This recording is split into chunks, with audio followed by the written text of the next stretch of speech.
Hey, everybody, welcome to another episode of Purple Insider. And we're going to call it We All Wait Together podcast here to find out because throughout the day, myself, along with you guys, I'm sure, have been scrolling through Twitter, following the insiders that talk to agents and teams and all those things, and following all the latest reports about Kirk Cousins. And you know what they all say?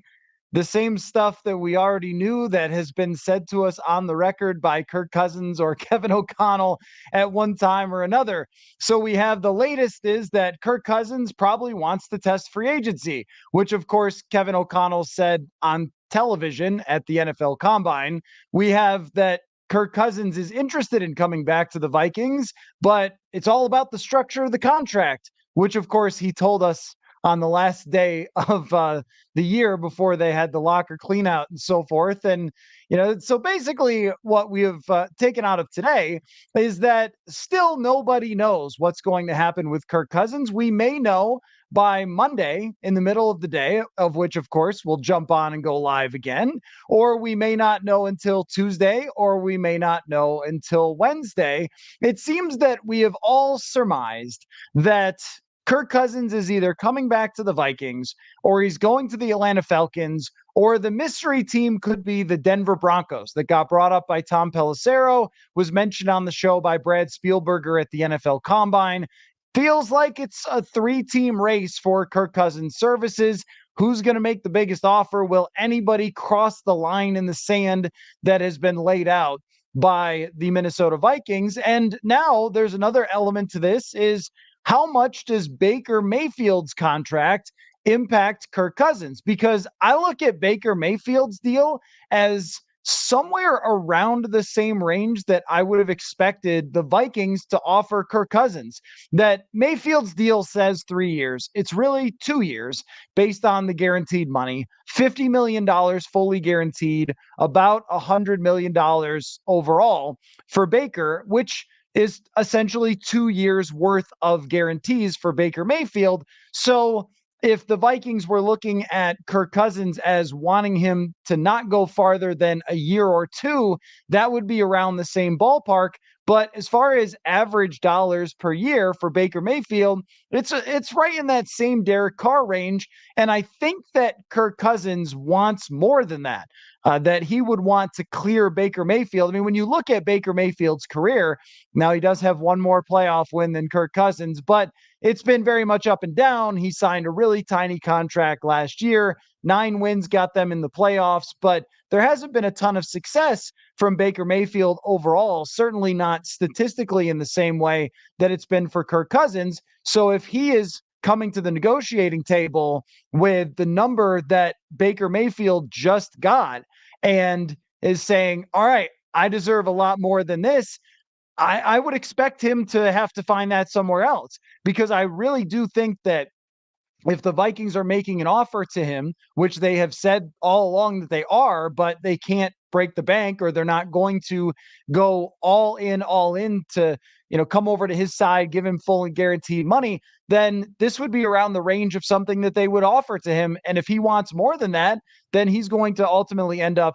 somewhere else. And I have my notifications on for Adam Schefter, like all of you do. And one just pops up and I'm like, oh, what is it? It's Kendrick Bourne staying with the New England Patriots. So throughout the show, maybe we'll end up with a few of those. And all I want to know from you guys is just how you're feeling. And I'm going to go through some of your comments that you started leaving even before the show started about how you're feeling. Where does this go? A lot of you guys want to know what I think. What's my percentage? What's my feeling? And I think what I have come away with from this day is that we're all in coin flip land right now. That's where I was at the end of the season, and that's how I feel right now. I've leaned toward that there's a likelihood that the Atlanta Falcons, considering the age of their owner, considering the roster that they have, the desperation to get back to the playoffs, that they have always been the favorite for this thing. But would anybody be that shocked if Kirk Cousins were to, at the very last minute, pump up the price a little bit for the Vikings, using the Atlanta Falcons, using the Denver Broncos and their offers, and say, come over to my side just a little bit more and I'll stay? and then the Vikings bend and do it. Would anyone be surprised if that happened? I would not, because this is the negotiation Hall of Famer. And, he's out there tweeting out videos of him on the tennis court and everything else, just as the NFL combine is going on. Everybody's getting together and stuff. I imagine that his agent had an entire book of all the different medical reports and everything else to just slide under hotel doors in Indianapolis of those people with the Falcons, with the Broncos, and any other team that might be interested. So would you be totally surprised and mind blown if Cousins used these other teams and offers to get more out of the Vikings and stick around? I would not be that shocked if it happened. Would I be shocked if the Vikings just said, look, we're going to hold the line here, as a couple of people on Twitter have been saying, hold the line and we're not going to move it, and this is our offer and that's it? Well, that's kind of what they did last year during their negotiations, is they had their price for Cousins, and then Cousins decided that wasn't enough for him. And I still think about the Daniel Jones line, that last year when Daniel Jones signed, it seemed to change things from Cousins' perspective. And is he going to change his mind and take less than Daniel Jones? What the dollars represent to him has to be, I'm better than Daniel Jones. It has to be, I'm better than Derek Carr. I'm better than Baker Mayfield. You need to give me more money than that to show me that you also think that I'm better than those quarterbacks, because those are the mid-pack of the mid-pack, and I think he believes that he's better than that. And statistically, he is better than that. So where I stand right now is, it feels like the momentum is gaining for tomorrow or Tuesday, a team to put up an offer that's going to be better than anything that the Vikings want to give Kirk Cousins. That's how it feels. But I'm not ready to call it. In fact, usually with all Vikings things, I'm not ready to call it until it's over, because I was there for the Minneapolis Miracle. I was there in Buffalo when Justin Jefferson on 4th and 18 jumped over a guy and they came back and won. I've seen way too much crazy stuff. Anthony Barr going to the Jets, then coming back. I never thought they would trade Stephon Diggs, and then they did. And then I said, there's no way they draft another receiver who's as good as Stephon Diggs. Then they did. So this team has a way of doing things that you never see coming, or whatever you think is about to happen, something completely different happens. I am not at all willing to try to call my shot with where this thing stands with Kirk Cousins. I just look at Baker Mayfield's number as a good time for Kirk Cousins' side to then say, all right, we're doing better than this, right? And it's reminiscent of Derek Carr's contract and Geno Smith's contract, that we're really in the middle of the market. But I don't see how an average annual value for Kirk Cousins could start with a 3. It's got to start with a 4 if Baker Mayfield is getting this type of money. And I also have trouble seeing the Vikings saying, yeah, $40 million a year. Sure, we have to build a whole roster here in a bunch of different spots, but yeah, come on back for $40 million. And we'll also somehow sign Justin Jefferson to the biggest non-quarterback contract. Also, Chris Jones signing his contract. I know those are very different situations, but the amount of fully guaranteed money that another player got that is a non-quarterback, it's all relevant. And that number just keeps going up and up and up. So you're going to have to pay Justin Jefferson massive money. Are they going to be willing as an ownership to put that money down for the amount of guaranteed cash that they're going to have to hand out between Kirk Cousins and Justin Jefferson in 1 year? All of it seems like it doesn't fit. But then again, there have been other times where Kirk Cousins has stayed when it seemed like it didn't fit. It seemed like it didn't fit in 2020 when they lost half of the roster after 2019 because of the salary cap. And then it seemed like it didn't fit when Kwesi Adofo-Mensah and Kevin O'Connell arrived here in 2022. It appeared to be the perfect tear down, get another quarterback, have a bridge, draft a guy type of scenario, and yet they extended him. So the other times that it has looked like Kirk Cousins could be out the door, and somebody on Twitter shared with me an old clip from my show where I was talking about Kenny Pickett and Malik Willis and that draft, and talking about hey, could the Vikings pick this guy or that guy? Could they wait to the back end of the first? Could they look at the second round and try to get Desmond Ridder at that point or something? And of course, it sounds all really silly now because we know those quarterbacks are bad, but it just shows you that we were talking about it then. We were talking about drafting a quarterback last year. Apparently, they were talking about drafting a quarterback last year. We have felt like we're on the 1 yard line of this thing so many times that I won't be convinced that Kirk Cousins is leaving until we get that Adam Schefter tweet and it pops up and it says Cousins is signing with the Atlanta Falcons. And that could be 20 whatever hours for, I don't know how many hours, whatever tomorrow at 11 o'clock in the morning is. That could be 5 minutes into the tampering period. It could be right before the start of the league year. I don't really know what the timing is going to be. And it seems like none of the NFL insiders really have any idea either, as we just kind of sit and wait. So share your feelings. Where do we stand? And before I get to your comments, I just also want to add that there was a report today. I believe it was Aaron Wilson, who's an NFL insider, but there might be somebody else who reported this as well, that the Vikings have interest in Christian Wilkins, which would also be another thing where you go, wait a minute, Christian Wilkins is going to go for like $25 million a year. How would they sign Kirk if that's going to happen? But of course, everything is contingent on whether Kirk is coming back or not. They couldn't chase Christian Wilkins if Cousins is coming back. But I was excited to see it because we've talked about it for so long about the possibility of the Vikings going after an elite defensive tackle. And I have just been a huge fan of Christian Wilkins really since Clemson. He was a top draft pick, and he's developed over a couple of years to be an impact player on the inside and all phases. The guy plays like 900 snaps too. He is on the field all the time. And when the Vikings played the Miami Dolphins last year, I watched Christian Wilkins rep after rep after rep just win and impact the game so much.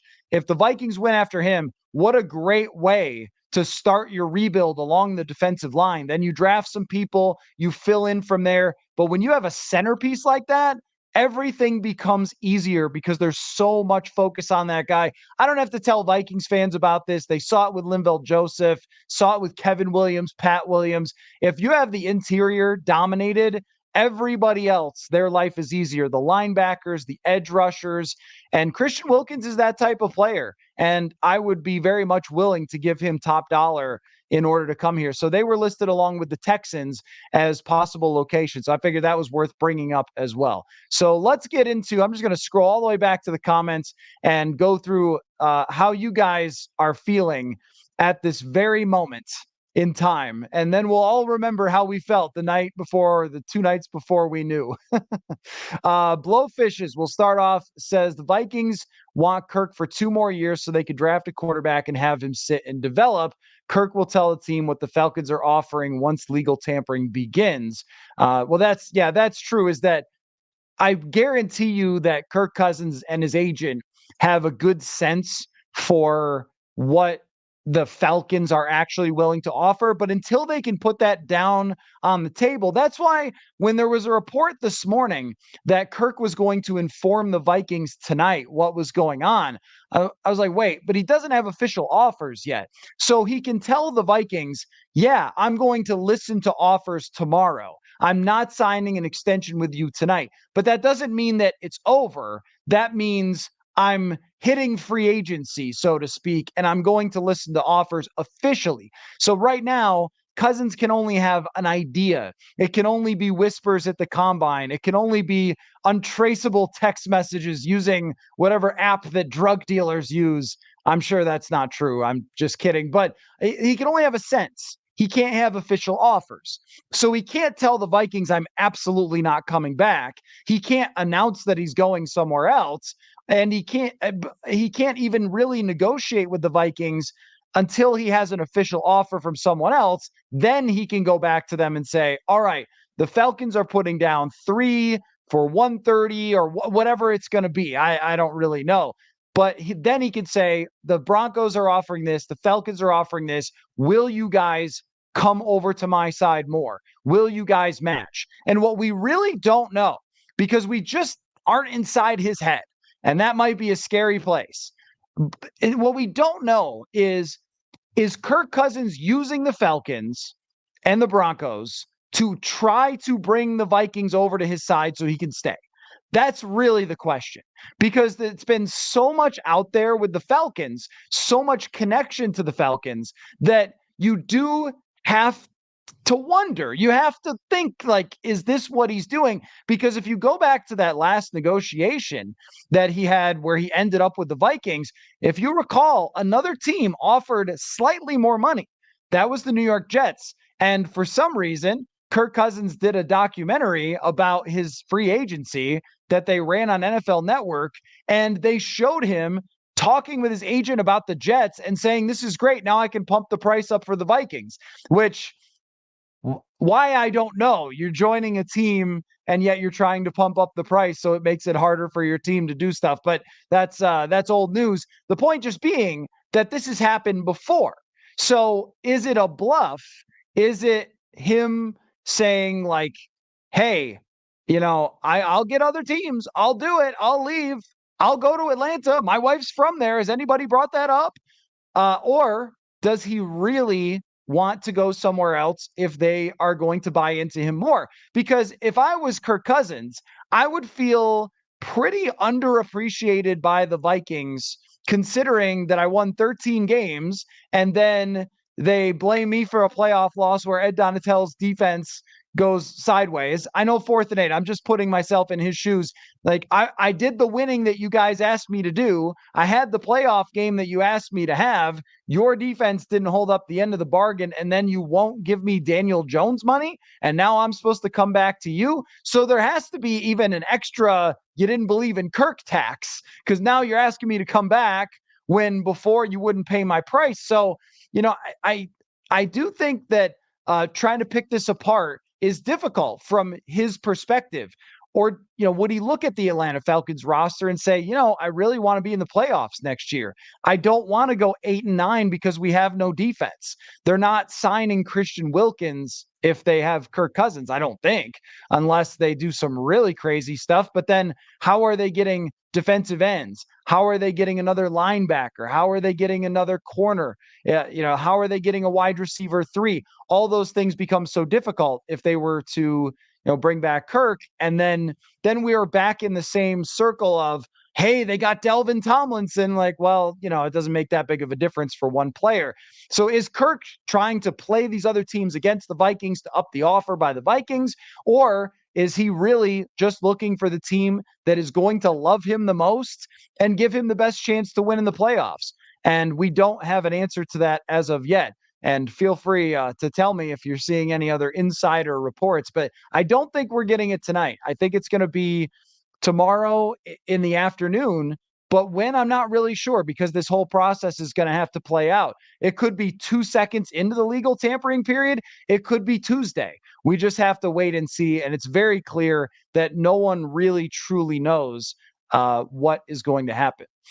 Jay Jizza says Kirk matched Case Keenum in Viking playoff wins in 6 years. However, the Vikings had to pay out to Kirk $185 million to do so. Too bad this team never gave Keenum a second year.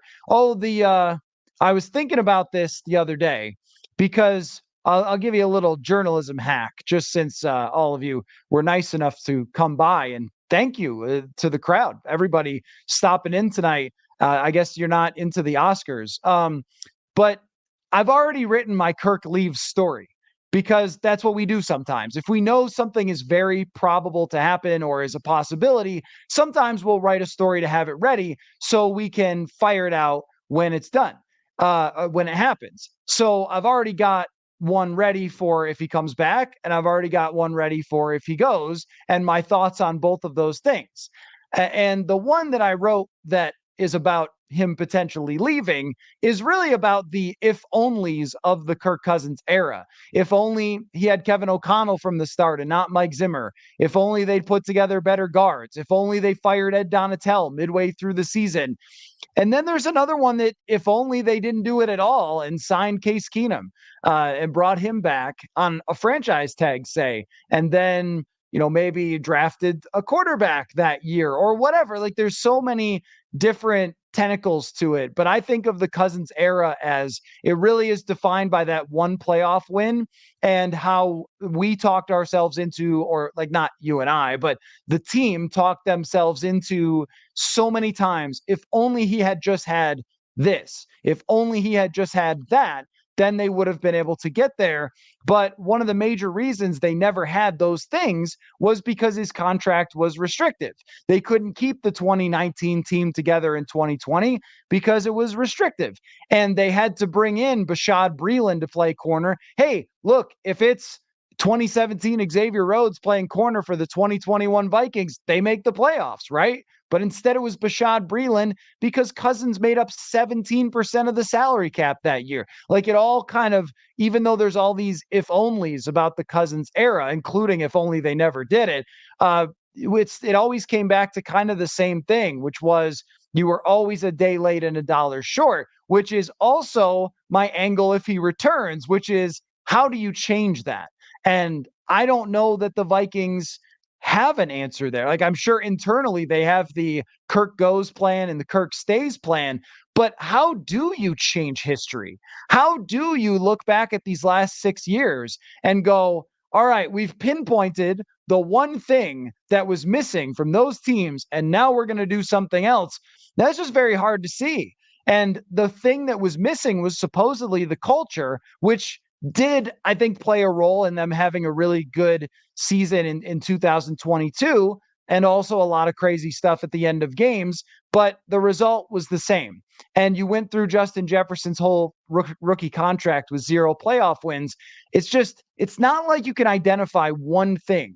If only the guy had this, then it'd be fine because it's always a moving target with him. So if he comes back, we're going to have some work to do to try to figure out how they are going to make this work. And if he doesn't, then the floodgates open for any and all possible ideas and opportunities for the Vikings to change their fate and kind of have another version of what we had in 2018, where there's a lot of choices on the table. And Baker Mayfield now not one of those choices. And I'm good with that. Like I think my initial feeling about Baker Mayfield when it was first brought up as an idea was, okay, yeah, all right, Baker Mayfield, then draft JJ McCarthy, and then it's a 1-year deal for Baker, and then McCarthy develops and you play him, and that sounds great.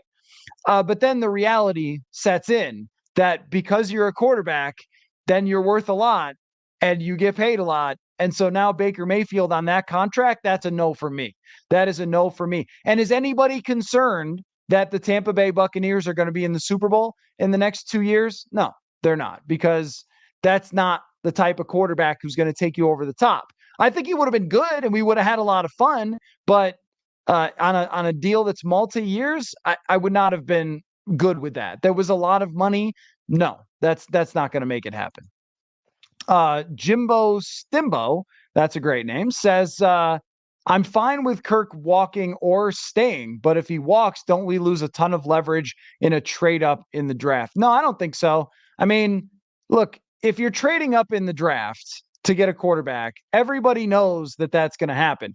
It's not like if you had Kirk, then the team would be like, I don't know, man, maybe we'll do it now. Like the team that you're trading with, if you're trading up from number 11 to number 3, they're going to know you're doing it for a quarterback. You're not going to be like, maybe it's for Malik Neighbors. Like, no, they're not going to be fooled by that.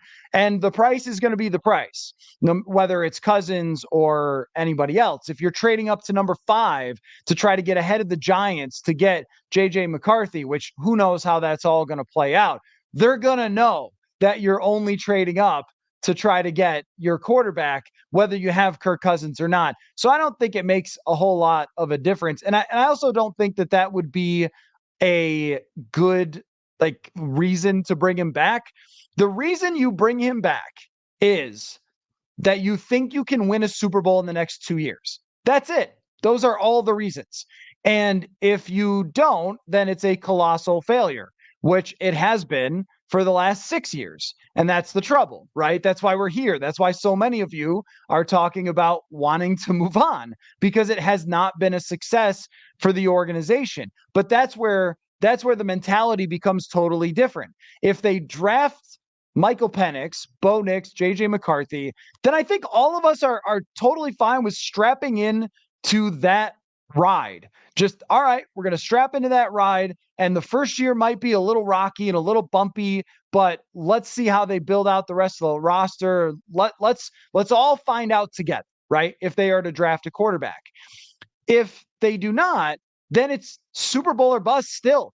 I've never moved off. In 2018, it was the Super Bowl or bust season. Obviously, it went bust, but I never moved my expectations.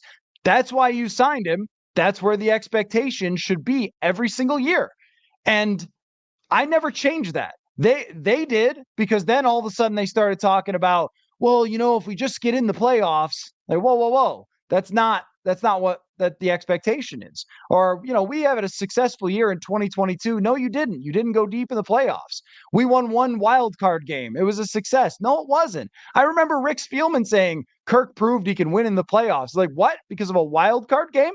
Didn't TJ Yates win a wild card game? What are we talking about here? They moved the goalpost, but I've never moved the goalpost, and we shouldn't. If he comes back, that should be the expectation, is simply Super Bowl or bust, or deep playoff run or bust. I wouldn't call it a failure if they made the NFC Championship game or something, but if it's anything short of multiple playoff wins, then you failed. And I just don't know how that's going to happen if they bring him back. Maybe they've got some plan, but you know what I've noticed about free agency, and I'm sure you guys have noticed it as well, that a lot of the great free agents that we were all talking about, like Madubuike from the Ravens, Chris Jones from Kansas City, all these great players, a lot of them have been franchise tagged. A lot of them have been re-signed.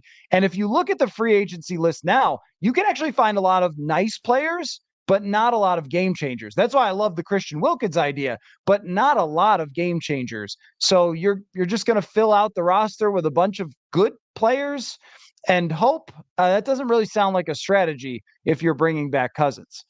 Purple Pain says the most disappointing thing is the Vikings haven't just said see ya Kirk from the beginning. They're still letting this gravitational pull toward 500 hold them hostage.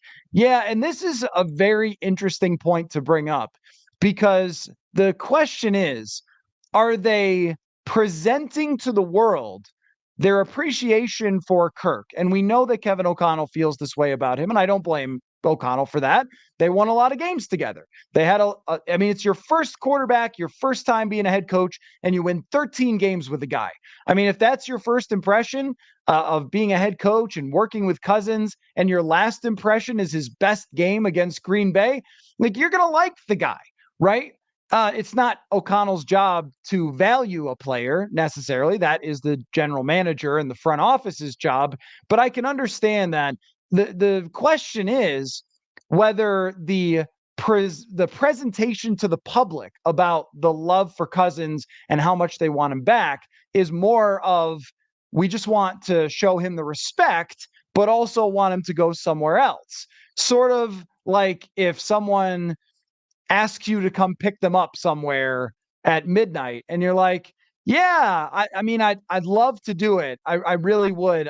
I'm low on gas though. So, I really care about you. I really want to make sure you get home safe, but I just don't have any gas money, that kind of thing. Is that what they're doing? Or is this truly that they got together, they decided here's a number that we'll all settle on, that the front office believes they can build around him, and then they're going to do it? Like, that also could be the case. I really don't know. I really don't know which it is. It has felt like the front office, Kwesi Adofo-Mensah, has been much more timid when it comes to oh yeah, we want him back. We want him back. He said something like, we think we can win the ultimate prize with him. You're like, yeah, even though your first comment to USA Today as GM was, we can't win with a good quarterback, not a great quarterback. It's kind of funny how that works. Everything that they have done, their actions, speaking louder than words, has been, it's time to move on from him right now. So did they change their minds with the way he was playing midseason last year? Maybe. Or maybe it's all just kind of a, We want to make sure that we show him respect.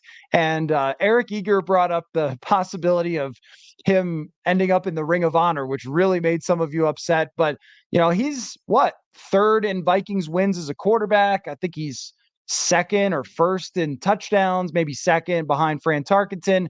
He's right there with Tommy Kramer for yardage. Like he's been here for a long time. And I think that O'Connell, one of his very key things is making sure that players feel appreciated. And this is how he gets an A+. I mean, even the fact with Alexander Madison, they let him know before cutting him, it sounds like, rather than just it rolls across the ticker, like little things like that. So is it that, or do they actually really want him back because they think they can win? I actually don't really know. Joe says, come on, Matt, we need your latest Kirk percentage meter. Man, okay, so right now, and I want to be clear that when you say something is at a percentage and it's not like sometimes people like anything less than 50 means zero, but I really mean it when I think it's about 25%. That means 1 in 4. That doesn't mean zero. That means 1 in 4. I think it's about 25% because this number with Baker Mayfield seems like it's going to be an easily beatable number by the Atlanta Falcons. And there was something that somebody put out there that, well, the Falcons were monitoring this because they have numerous options. And you're like, who's your numerous option? Let's be honest here, Falcons. You and me, let's talk, you birds. Tell me who your other options are. Wilson? I don't know about that. How about Justin Fields? Sounds more to me like most of NFL teams think Justin Fields is not that good. So who are your realistic other options if you're the Falcons? I think that they're more likely to go all in, and that's why I put it there. And I also think that Denver could be sneaky. Their general manager used to work for the Vikings. Sean Payton had a quarterback that was accurate and intelligent. And you know what I know about coaches like Sean Payton? They always think it was them. They always think it was me. I'm the one who made Drew Brees great. It was my system, my play calling. They always think that. So if you just give me a similar quarterback, I'll do the same thing. And they just cleared a bunch of cap space, tons of cap space. They could also give him a deal that's 5 years, kind of dummy years matched onto it. The way that Matthew Stafford got from the Los Angeles Rams, like there's options out there. There are definitely options out there for Kirk Cousins. So that's why I'd put it in 1 and 4. But I always could see the scenario where Cousins really wants to come back to the Vikings. He loves Minnesota. He felt loved by the fans, and that he is playing these other teams to try to get the Vikings to up their offer. And it's possible he's just bluffing. It's possible he's just totally bluffing and then says, all right, fine, I'll take your number. That is within the realm of possibility. So 1 and 4 for me right now, but you guys will have to give me your percentages. High Times KG says, are the Vikings really scared to move on from Kirk? Give me a legit reason beyond 2024 opportunities why you wouldn't move on at this point. Well, I feel like that has been the show for so long, my friend, is talking through this. And what is the reasoning to bring him back? Well, it would be because they think that Brian Flores can up the floor of their defense and that they will have an elite offense with Cousins coming back. Kevin O'Connell really believes in his passing game. Okay, so you get a running back, you improve the running game. Flores gives you a top 15 defense. You don't fumble every game. And, so many times we heard him go back to this thing about the close games, like that we lost all these close games. And so, that's why we lost by this fumble or the time where Jefferson flung the ball out of bounds by accident. And of course, my thing is the best teams don't have to rely on one score games constantly. The best teams normally outscore their opponents by 150 points. So usually they blow out teams rather than playing every single game close. But you could see from the coach's mind, our offense was rolling. We had a top 10 scoring offense when Kirk and Kevin O'Connell was together. Jefferson is here, Addison, you've got the offensive lineman. Maybe you add a guard who can run block a little bit and just roll it back.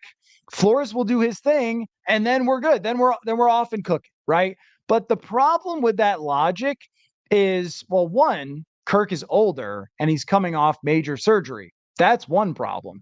The other problem is the division's not what it used to be.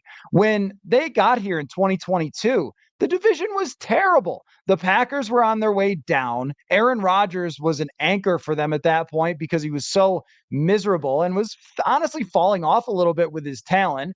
And the Lions were tanking and the Bears were tanking, or at least the Lions were like still in that very much rebuild mode in 2022. Well, that's not the case now. I mean, you could see Chicago being good right away with Caleb Williams because they're loading up that roster. They're spending crazy money. And then you got an NFC championship team and a divisional round team in your division. That's way different than where you were 2 years ago. So you can say, well, we were this close, we were that close, but I just don't see that as justifiable. But that, if you're asking what their justification would be, that's what it is. They think that Flores can raise the level of the defense.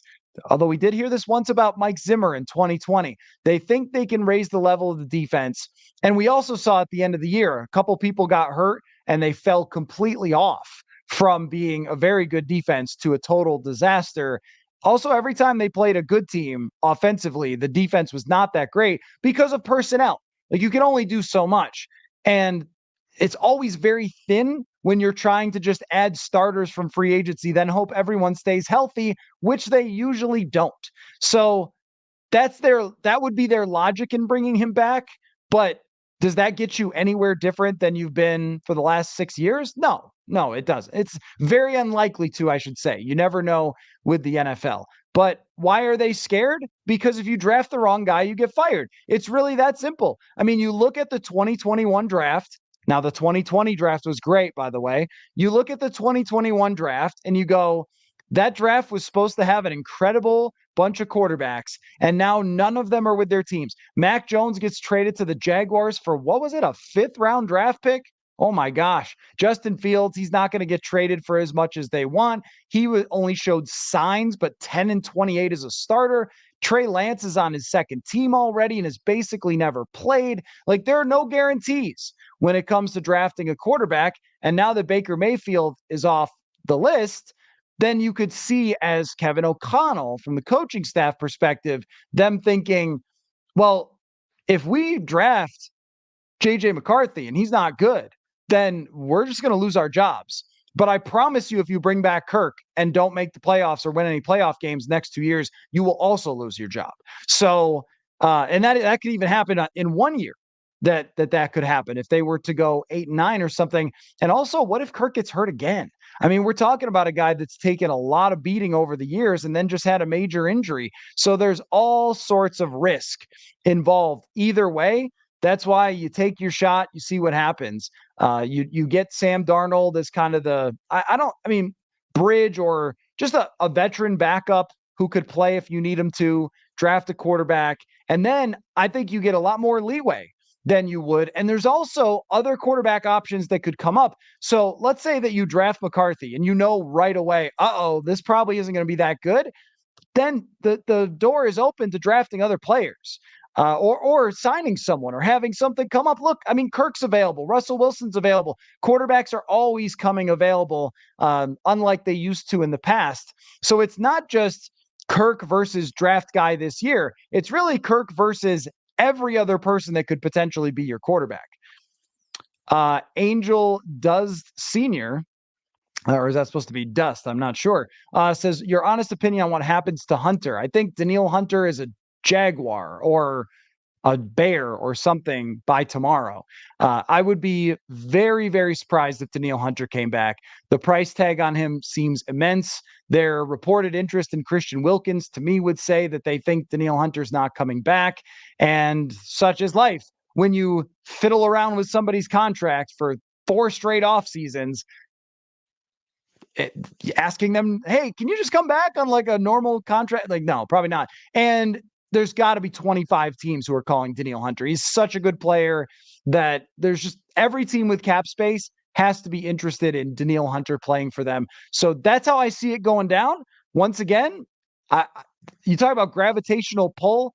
this place has that with players that they often come back. Heck, Anthony Barr was a Viking last year. Who saw that coming? So I've never underestimated this place's ability to bring people back in the doors. Tom Johnson came back. Shamar Stephen came back. Like all sorts of guys over the years pop back in. So I wouldn't be stunned, but it just seems to be the winds are blowing toward he's going to get such big offers that the Vikings just can't do much about that. Dustin says, what if the Broncos come in from left field and offer the most? And this was their plan all along. So that's why they've been dropping all these players. I could see it. Yeah, I could see it.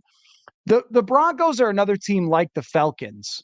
And by the way, I ran out this. I don't know if this is ominous or not. I ran out of Diet Dr. Pepper today, so we got some Gatorade here. Hopefully, that's not a bad sign. I could just go to the store and get some more later. But as far as the Broncos go, they needed to make cap space anyway with the Russell Wilson disaster. But one thing that I've been thinking about a lot is desperation. And the Vikings have had solid, respectable quarterback play for the last 6 seasons. And what they're looking for is someone to help them maybe have a higher ceiling as a roster, as a team, and also maybe as a playmaker, looking for a little something different, as somebody who can play out of structure and so forth. If you're the Falcons or the Broncos, think about where the Broncos have been since Peyton Manning. Total disaster at the position. Tim Tebow, Paxton Lynch, Teddy might be the best quarterback they've had. I think he is. He went like 7-7 for them. He's like the best quarterback that they've had. I mean, that's crazy bad quarterback play. They signed Case Keenum. Like they have just been a mess. And they get there, and Sean Payton gets there and clearly can't work with Russell Wilson. They don't jive from a personality perspective. Wilson is not his type of quarterback from a scheme perspective of more of a pocket guy. Wilson wants to be a playmaker, and they get something out of it, fairly competitive, but it has been a mess since 2015. That's a long time to have disaster at quarterback. That's where you start to get the desperation, and they very much could decide that they're going to do everything they possibly can to get Kirk Cousins and get some competent quarterback play there, because to a team that's been in a desert of quarterback play, then yeah, I mean, you're going to feel a lot more pressed to try to do something crazy. And that's what the Vikings did in 2018, is that they had struggled to find their guy. They had Teddy, he got hurt. They had Bradford, he got hurt. Keenum was probably not going to continue to be super great. I mean, they were desperate, and they said, we haven't had our franchise quarterback in forever, essentially since those first years of Dante Culpepper. And then, Kirk Cousins, just a year here, a year there of somebody like Brett Favre or Case Keenum. So, okay, Cousins can be our guy for many years to come. And he was. It just didn't work out the way that they hoped. But you could see how that pressed them, that their past and the situation they were in pressed them to decide to go all in on Cousins. You could see the same thing happening for the Broncos. Joe says the Vikings are bending at this stage would not be great process. They laid the groundwork for his departure, and they didn't extend him last offseason. Totally agree, Joe. Totally agree. 1,000%. If that's a real percentage, then that's how high I'm willing to go. Because the minute they got here and they signed him to the shortest extension possible, that's where it seemed clearly laid out that they were going to move on from Kirk Cousins at this point. That is where the whole plan seemed crystal clear, which was they're going to try to win in 2022, prove it was Mike Zimmer's fault. Then in 2023, they're going to rebuild major parts of the roster. They did, and we respected it. Okay, you're moving on from Dalvin Cook. That's all right. You're moving on from Eric Kendricks. That's all right. Adam Thielen. That's all right. That's part of the plan. As long as the plan sends all roads to drafting a quarterback in a draft this year that has at least 4, maybe 5 first-round draft picks, and they've talked about it. And that was the thing, like where Kwesi Adofo-Mensah said, we've had our eye on this quarterback class for years. That was his exact quote. Like, okay, So why is that? Because this all led you here. So if you pivot off of all the evidence pointing us toward this place, then what is your process? Just reactionary? Just we thought we would miss him. He played great against the Packers. Well, what? As if we had never seen him play before. And by the way, one thing, just a little aside that irritates me is when they say he was playing the best football of his career. When O'Connell said it, I've heard other people, analysts, insiders, well, he was playing the best quarterback of his career. No, he wasn't. He played great in those 2 games before he got injured. But 2019, 2019, he had his highest quarterback rating, won the playoff game. I mean, fit perfectly in Kevin Stefanski's offense, was dropping deep balls all over the place, actually blew teams out as opposed to playing every single game a one-score game. Also, I think he was really good in 2021. 2020, he got them back into the playoff race. They lost a couple close games early, had the bad defense, played really well. 2020, 19 with Gary Kubiak, Kevin Stefanski. It's this, nothing changed. I thought he was playing well last year for sure, but nothing changed. The weeks before that against Carolina and Chicago, it was a real struggle. So I don't understand that. But if they are reacting to 2 wins against the 49ers and Packers to make this massive decision that they've led this whole thing up to, I'll be baffled. I'll be baffled. If I'm on here tomorrow doing this show saying to you guys, Kirk's back, I'll be pretty flummoxed. Do I think it's possible? Of course I do, but I will be pretty flummoxed. Jeff says this team will not compete for a championship this season, so why in the hell would we re-sign Kirk? You can't rebuild with a salary around your neck. This has to end. Please, God, make this end. Well, I think that you're capturing how much of the fan base feels. And one thing that I have noticed about, I interact mostly with Vikings fans, but also just following on Twitter, fans around the league, fan content creators, things like that, is how knowledgeable you guys are about what's going on with this team. Like, it seems that the fan base in general, and I know there's always nuts, there's always people who have Kirk's name tattooed on their nipple or whatever. There's always weird people out there. But let's just talk in more like the people that we're talking with right now is I think you guys fully get it, that this has already been seen. There's no evidence that this can really work and that the contract is restrictive. And so all signs point to that it's time to move on. And if they don't do it, as you said, please God, make this end. I think everybody's just going to be baffled. Just like, what? Like, what? Like, why? And is the grass always greener on the other side? It's not always. But what about the last 6 years has been any different from being bad? I mean, there hasn't been many playoffs. 6 years, and how many trips to the postseason? 2? I mean, isn't that what bad teams do? Why does it seem better than what bad teams have done? You're bad. Like, you've been bad. You've been sort of entertaining along the way. And I guess if you're certain teams that tanked or just were totally incompetent, they were less entertaining, but not good, though. Not good. 2 trips to the playoffs in 2019 and 2022 over 6 years. That's what bad teams do. So, yeah, I think that most people will feel the same way as you, where they'll just be pretty confused.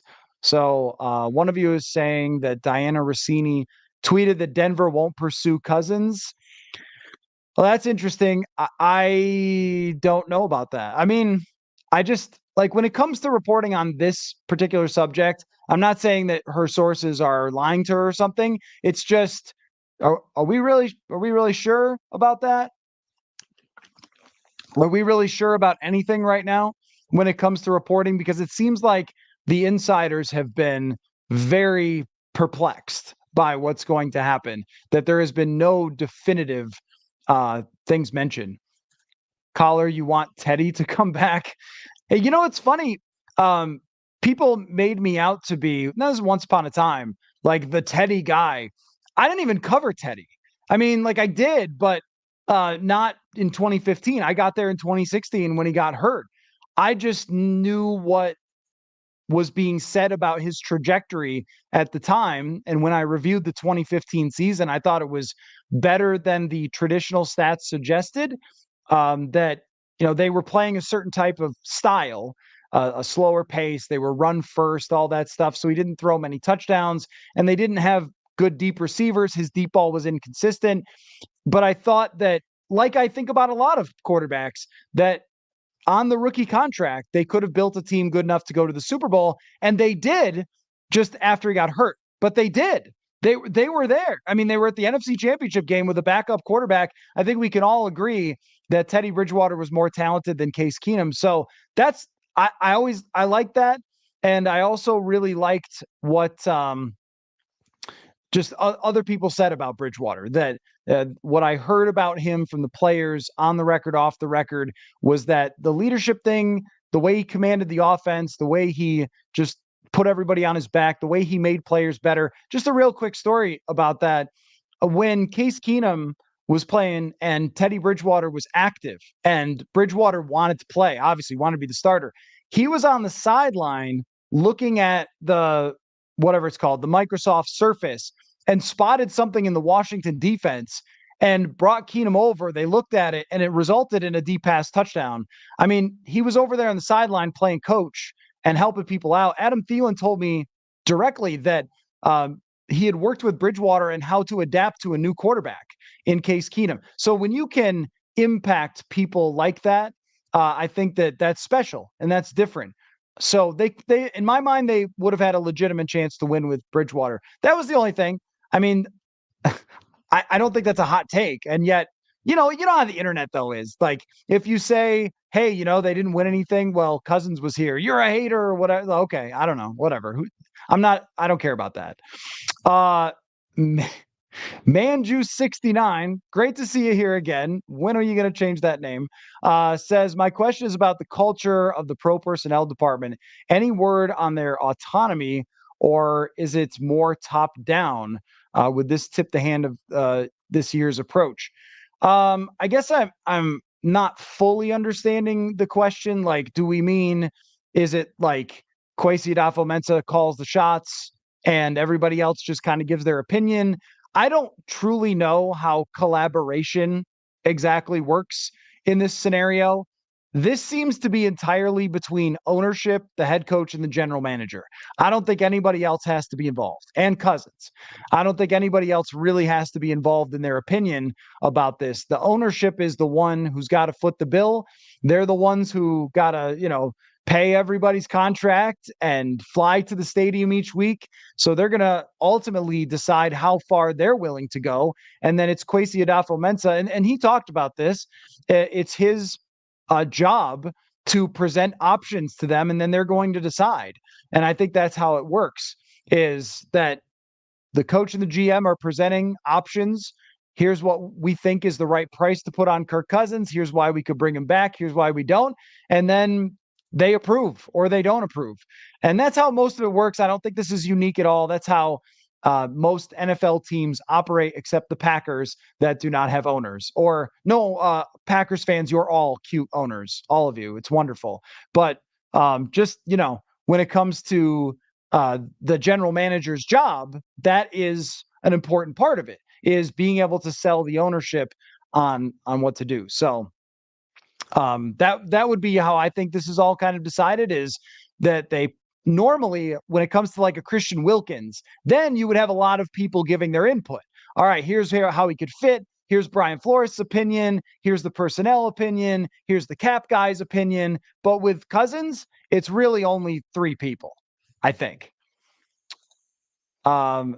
Master Jedi 19 Gaming says, I hope he's not back and we can rebuild the offensive and defensive line. It is something worth bringing up, and I don't think that we talked about on the show, is that Ezra Cleveland signed for kind of a lot of money, and Ezra Cleveland's not good.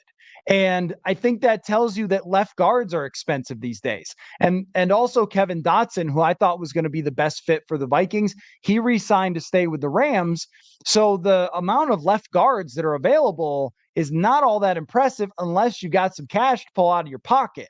And so they could sign a left guard like Jonah Jackson or John Simpson, I think, from the Ravens. They could do that, but it's probably going to cost 8 to 10 to $12 million a year in order to do so. That's kind of a forgotten thing when we talk about building the D line, building the defense, is that they have needs, multiple needs on offense. They need a running back. That's going to cost a couple $1,000,000. They need wide receiver 3, wide receiver 4. So there's a lot to be done here.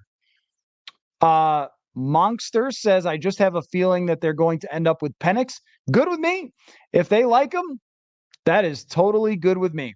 If they decided to draft Michael Penix. And of course, I would want them to also get another quarterback as well, a Sam Darnold, a veteran, a Jacoby Brissett, somebody like that. Although it seems Brissett might end up in New England on kind of that rebuilding team. Let's see. I don't know how to pronounce this. Elution, maybe?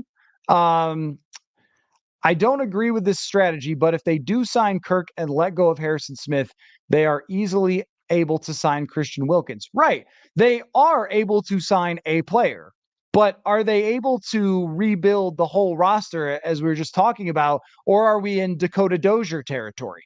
That's always been the issue. 2021 is a great example. Cousins is making up 17% of the cap, and they go out and they get a handful of guys. Was that the year they brought in Delvin Tomlinson? They bring back Sheldon Richardson. Everson Griffin returns. They give a handful of dollars here, there, Bashad Breeland, and they're like, fixed. But it wasn't, because that's not how it works. I mean, I've always liked this theory from Greg Rosenthal, NFL.com. He's got a podcast. He had this theory that you need like 40 good players from good to amazing to win a championship in the NFL. And that might be a little too many, but I think that where his mind is where mine is, which is you can't just have the starters because you can't turn injuries off. You have to have, look what happened to the defensive line at the end of the season. You get DJ Wanham hurt, and all of a sudden your defensive line is awful. It's like that. You have to have other players. In 2021, the same thing happened where they're playing like to Sean Bauer. It's like, what are we doing here? I mean, but that was because they had no backups. So once Everson left the team and Hunter got hurt, they were running out guys that were just not NFL caliber players. So that happens all the time, where a team at week 1 and how they look is pretty good. But when you get to, week 17, then how are you really going to look? And what's happened most of the time is with this team is they've gotten back in the race. They've been in the hunt, and then they slide down the slippery mountain and miss the playoffs, usually because injuries add up. And then they go, gosh, if we didn't have so many injuries. But you always do. You always do. Chris says, we all know at this point he's about the money, not a Super Bowl. That is not compatible with a team that is not ready to pop. So it is one thing that I have thought about, because I don't like to make that accusation about Kirk Cousins. I don't. He's done really well for himself from a business perspective. He has been about money.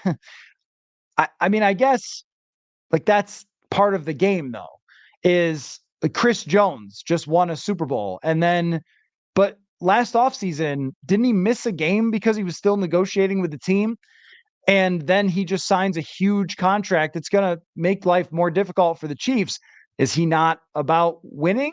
I don't know. It seems like a winner to me. He's like one of their best players. That's kind of how the game works, is these guys have a limited amount of time to make as much money as they can. And if you're Kirk Cousins and your peers, one of 15 people who can competently do this in the world, your peers are making X, then that's what you make. I mean, if you were, I'll try to make something up. If you were a surgeon, say you're a surgeon. Now, this is obviously more important in the big scheme of things. But if you are a surgeon and you're one of the 15 best surgeons in the world, and the top hospital for surgery calls and says, we want to make you an offer, and the top surgeons make $4 million a year, you're not going to be like, you know what? I like cutting people open. How about $1 million? I want us to be the best hospital we can be and spend on nurses. Like, nothing really works this way. It's just that Brady did it, and the scale is so big of how this works with football, and the money is so big that we go, hey, you took the money, you don't want to win.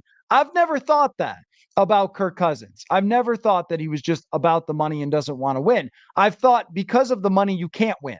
And that's a front office problem. That's not a Kirk Cousins problem. That's a front office problem. You gave him the money. You didn't have to. You didn't have to sign him for all those dollars. So I don't think we should blame him when it comes to this. I think we should look much more at the decisions that have been made to keep him and to pay him. And if he goes to Atlanta, part of this will be like about winning. And that's the one thing that he just doesn't have on the resume. He's got Pro Bowls. He's got lots of money. He's got statistics that are as good as any Vikings quarterback who's ever played, but he doesn't have playoff wins outside of one. And Atlanta probably does give you a better chance. I don't know about Denver, but Atlanta does. Now, look, if he goes to Denver, maybe you've got an argument there. Big grilling dad. Hopefully that's right about grilling. I too enjoy grilling. In fact, it's like summertime out there. I think I'm going to kick up the grill soon. Jacoby Brissett has won 3,000-yard passing season his whole career, never a 90 rating, and you think he's a great option. You're joking, right? Well, your is spelled R-E, so that's for future comments. So with Jacoby Brissett, the point is that he would be a veteran backup. So he started games in the league, and he is known as having a great reputation as a person and as an understander of football. And when he's been asked to start, he has been competent as a starter. It hasn't been a disaster. So it's very similar to what Ryan Fitzpatrick was for teams like Miami with Tua. Ryan Fitzpatrick goes to Miami. Tua's not ready. They give him a certain caliber of quarterback play. They were competent. They were competitive. They won games. And then they turned the ball over to Tua, and then they used his rookie contract to acquire a bunch of players. That's what you're looking for in Jacoby Brissett. I don't think he's the next great NFL quarterback. Is he like 30? I mean, no one thinks that. It's just that it's always good to pair a rookie with a veteran quarterback who really understands the game. And from all reports out of Washington, he was fantastic working with Sam Howell last year. So that's what I want. Yeah, I don't think he's great. Of course not. AS says from Rossini, while the Denver Broncos had some conversations about the possibility of going after Cousins, they are not going to be pursuing him if he hits free agency. Okay, so there's the whole Diana Rossini report. So then by that metric, then it looks like you'd be talking about Atlanta and Minnesota as the two teams that he could go to. And Atlanta going to come down to whether they want to pay and whether he actually wants to go, if that ends up being true. I'm not trying to say that her sources aren't good or whatever. Things do change, though. And, they could change their mind or decide, or maybe they haven't decided that, and somebody's saying that to play the leverage game. The leverage game is fun. You have to admit, the leverage game is pretty fun, where it's, okay, Denver's involved and the Vikings and the price is going up. And then Denver's like, no, we're not involved, not unless the price goes to where we want it. So all these games get played throughout this process. And a lot of times reports like this are very hard to consider rock solid in a fluid situation. So that's what I'd say. I'm not trying to criticize her reporting or sources or whatever. It's just that sometimes these folks end up getting used by NFL people to send certain messages out to the world, and that's part of their job. Huge Boy says, this channel loves PFF, right? I suppose you could say that, since I wrote an entire book about it that's over there. He's been graded number 5 through 10 the last 6 years. Why would you want a top 10, arguably top 7 quarterback to leave? Well, one thing is that he is 36, and it's really not about what happened before, but it's about projecting forward. You don't give someone money based on past statistics. You give them money based on what you think you're going to do in the future. And if the Minnesota Vikings had a complete defense, a stocked offensive line, third and fourth receivers, a good running back, and everybody's in their prime, then I would say to you that argument makes more sense, that it does. I would not call him a top 7 quarterback, by the way. But and by the way, PFF grades are not all the just complete end all be all truth to anybody. So even if he grades as the 7th best quarterback, that doesn't just mean he's the 7th best quarterback. Some things about the PFF grading system for quarterbacks can be, I don't want to say hacked, but they can be misleading to some extent. So when you're losing by 20 points and you make a great throw, the system doesn't adjust for that. And that is sometimes one of the reasons Cousins' numbers are pushed up, I think, as we all have surmised over the years. But the point just being that if you're taking someone who's 36, there's not a great history for older quarterbacks unless we're talking about all-time greats.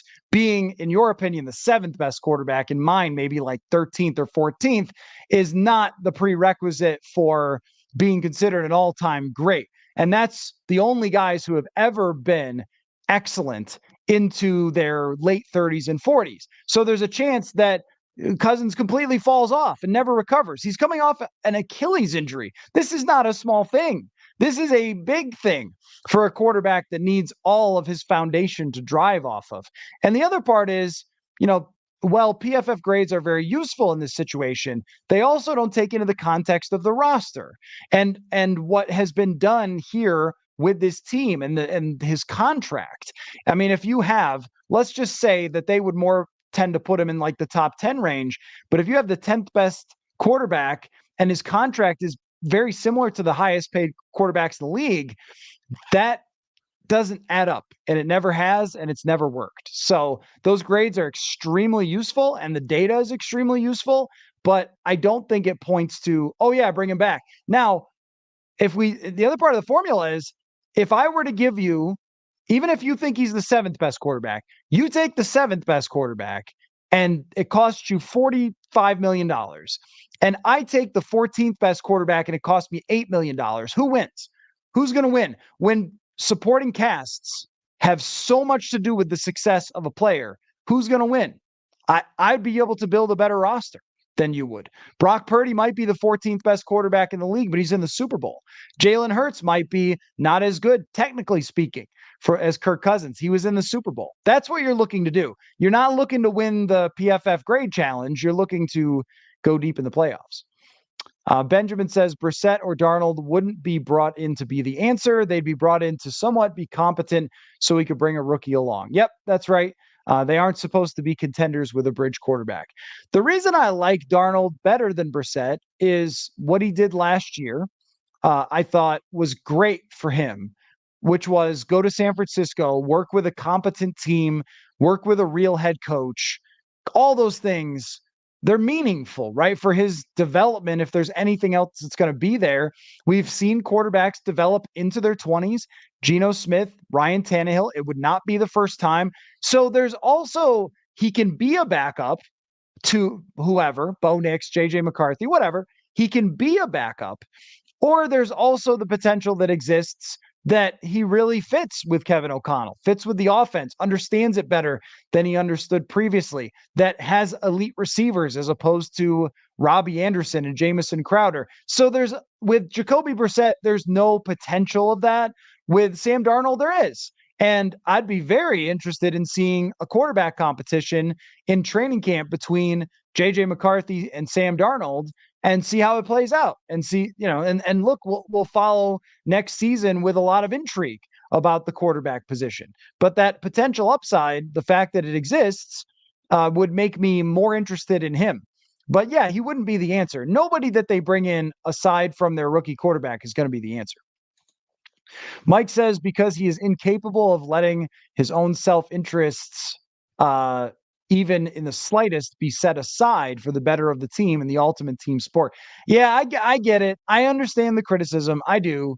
But for me, it's always been about the person on the other end, because it's just like, look, if you go to your mom and you say, I want 10 cookies before bed, she doesn't have to give them to you. And it's the same thing with this. If you go to the Vikings as Kirk Cousins and you say, I want to have the first fully guaranteed contract, you don't have to give it to him.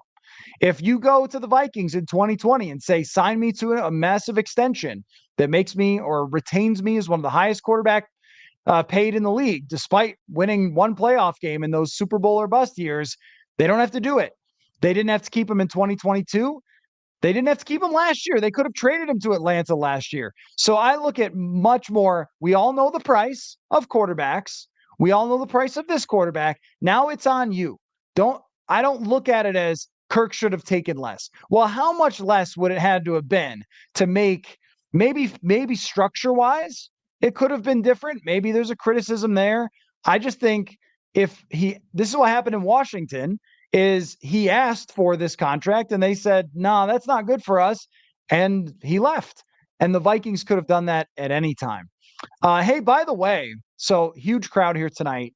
Thank you all for coming by. Really appreciate it. Just a real quick to tell you, subscribe to the YouTube page. Would love that. If you're new watching the show live on YouTube, and look, when anything happens with this team, I'll be right here. I've locked it down. I've got snacks. I got to go to the store real quick and get Diet Dr. Pepper, but I'm in for this for the next few days. Anything that happens will be right here. So subscribe. Also, for all of my written stuff on the Vikings, purpleinsider.com, you can sign up for the newsletter there. So make sure you go do that.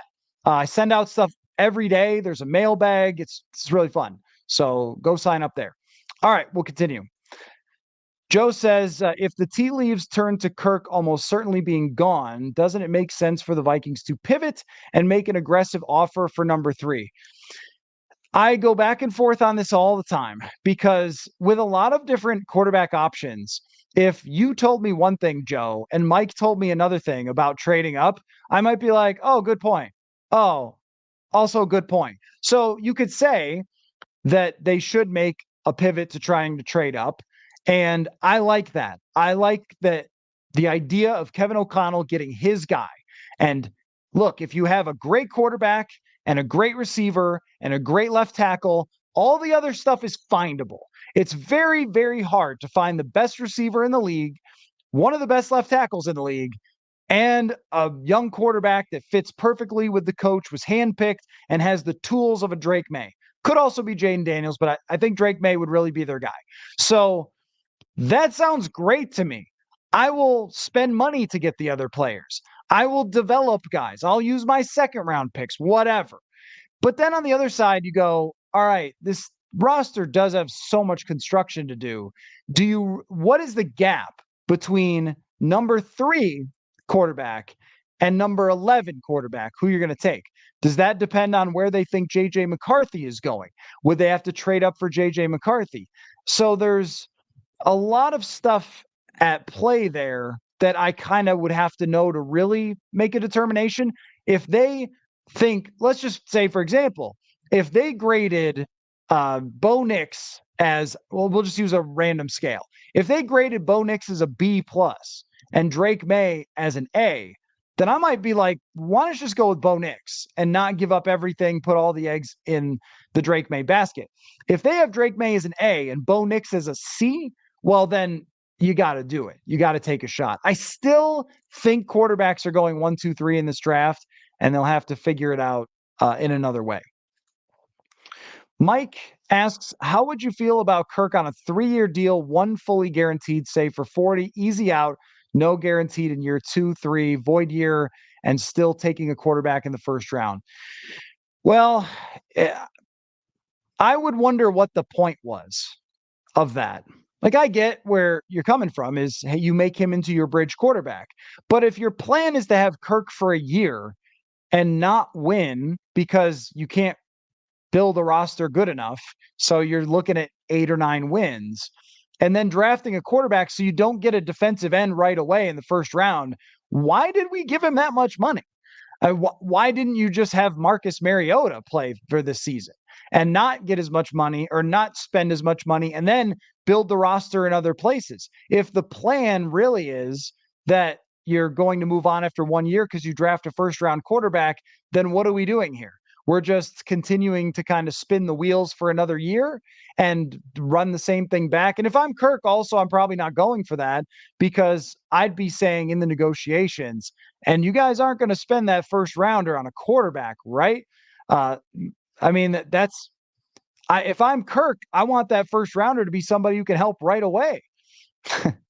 Okay, this is funny. Kirk needs to sign a Bobby Bonilla contract. Maybe he would do that. So he was paid until 2097 or whatever. Steven asks, or states, I'd like to see Kirk move on so that we can fix up our cap issues and start building a team instead of getting a bunch of journeymen because we can't afford better. Yep, me too. And this is worth bringing up over and over and over that if they move on from Cousins, the 2025 salary cap is like the gates of cap heaven opening. I mean, just, useoverthecap.com. Go take a look 2025. Then Cousins dead cap and Hunter's dead cap would be off of the books. And it's just, they have so much potential space to spend in free agency that, how every free agent best fit is like Chicago, best fit Houston. Well, next year you could be that team. If you draft a quarterback and then you have that much cap space and also have some foundational pieces, you hope to hit on a second round draft pick this year to go along with your quarterback. You hope to sign somebody like Christian Wilkins this year or whoever it might be to start building things up. And then you can just go all in after that. That's why it's so favorable. Matt says, dream draft scenario, likely scenario, nightmare scenario. I think the nightmare scenario for everybody at this moment, I don't speak for every single person, but is just that Cousins comes back and they don't really have an answer. They don't really have a plan after that. And by the way, I did want to mention, I think that Kevin O'Connell's favorite plan would be the one where they bring back Kirk and draft quarterback, by the way. I think that would be O'Connell's favorite plan, not my favorite plan, but I think it would be his. The dream draft scenario is that they land Drake May, I think. Just by any means possible. If it takes trading up, whatever. And look, I don't know for sure that Drake May is their guy. I am only going on the projections of analysts and so forth over the last 2 years that he is a top 2 caliber prospect. I like his size. I like his arm. I like his playmaking, and the rest you can develop. So that's the dream scenario, is by any means possible they get Kevin O'Connell's favorite quarterback. If his favorite quarterback is J.J. McCarthy and not May, then fine, take him instead. Most likely scenario seems like they will get QB4 or QB5, which can be okay because the history of where they were drafted, Jordan Love versus Tua right now. How would you feel about it? Well, Jordan Love was what, quarterback 4? Jalen Hurts versus Tua. Would you take Jalen Hurts? Maybe. He was quarterback 5. And where they go in that order, if they're a top prospect, and I know Hurts was a little more criticized and dropped down the board, so maybe I should just use Jordan Love. But where they go in the order has not seemed to be that predictive recently. So likely scenario might be, okay, you end up with QB4. Nightmare scenario is you end up with no one and you have Jacoby Brissett and Jared Hall as your quarterbacks. I mean, the real nightmare scenario is you bring back Cousins and you don't draft anybody and you still have no answer and you're all in on a season where you can't win. That's the nightmare scenario. Living in the same reality time and time again, that's a nightmare scenario. Actually, I've watched a lot of Twilight Zones. There's a lot of them are like that. Or it's like Groundhog's Day, the movie with Bill Murray, where you're just living the same day over and over again. That's a nightmare. I don't think he enjoyed that in the movie. But if Cousins goes, then the nightmare is just that you get left out of the party, that you don't have a high grade on Nix, you don't have a high grade on Penix, you've signed a veteran quarterback like a Sam Darnold, and then you just miss out on everybody. And that would be bad. So that is the nightmare scenario. Josh says, as long as we draft a quarterback, I'm happy. If it means we're going to into a brighter young quarterback option. Yeah, I mean, that's where I think that if I were to put a percentage on it, what do you think? Maybe 85% of the fan base is into that? call it the informed fan base, people like yourselves who would watch this show on a Sunday evening. Like, are we at 95% of people want to have some excitement, want to have something different, want to have something to follow along with? That even, it's hard to say this because it sounds weird, but even if the guy didn't work out, it's like at least finding out along the way is more interesting than already knowing the answers to the test or already knowing what the future is going to be. It's a worthwhile risk to have something with at least potential energy that it could become something rather than just running back the same thing. So I think that a lot of you are thinking that way, is like the potential we all know of building around a rookie quarterback is good. I think we all believe that the coach is capable of developing a quarterback and had a really good relationship with his one quarterback that we've seen. I think we all know that Jefferson is going to make a quarterback better, and so is Addison. I mean, all of these things just add up, but we need to find out first, and we got about 12 hours here. We got to find out. Man Juice says every time, and you leave such reasonable comments. It's like, did you make that when you were 9 and then just stuck with it? Anyway, wait, maybe 13 is more of a grade to make or more of an age to make that joke. Whether they keep him or release him, it would be fun to read the other article one day. Oh yeah, the articles I was talking about. Yeah, I know. I've got them ready, baby. They're ready to go. And I mean, I'll definitely talk about the what I wrote. I mean, it's not like going to be some secret that I just keep together. It's very simple. That I'm going to, if he goes, I'm going to look back at the Cousins era as it was all about if only, all about if only he could have had whatever to take him to the next level. And then now, and that's part of it. And the other part of it is that now the uncertainty is exciting and interesting. And the future all of a sudden becomes wide open, as Tom Petty once said. It's wide open. And it's fascinating. And they become one of the most interesting teams in the league if they draft a quarterback. And also in this elusive chase for the Super Bowl, suddenly it feels like a glimmer in the distance if he moves on, because you just felt he couldn't win it. And if he stays, it's very simple. Someone's going to have to explain to me, like I'm 5, why this is supposed to work now. That's really it. Someone explain to me how this is going to work now. Dean says, with New England trading Mac Jones, do you still think the number 3 pick is going to be available? I've never truly believed that the number 3 pick was going to be available. You could make a case for New England if you're in that building. You could say, look, we should trade down and take a bunch of draft picks from somebody else because we're just not in a position to build around a quarterback. But when you get this opportunity, you can't pass it up if there's somebody that you really like. If you really are into Jaden Daniels or really into Drake May and you think this is a franchise quarterback and you pass that up, and then you're 2 years down the road and you've been playing whoever, random quarterbacks, Scott Zolak comes back and plays for them, that's going deep into the vault there. If that's where you can't end up there. It's like Washington. We could talk about them and their quarterbacks since Kirk left. They picked Chase Young and didn't pick Justin Herbert or Tua. And they thought, well, Chase Young's the better prospect. And look how that ended up turning out. So you don't want that. You don't want that to be your situation. You just want to take that shot. So if you are New England and you end up with this opportunity, I just think you have to take it.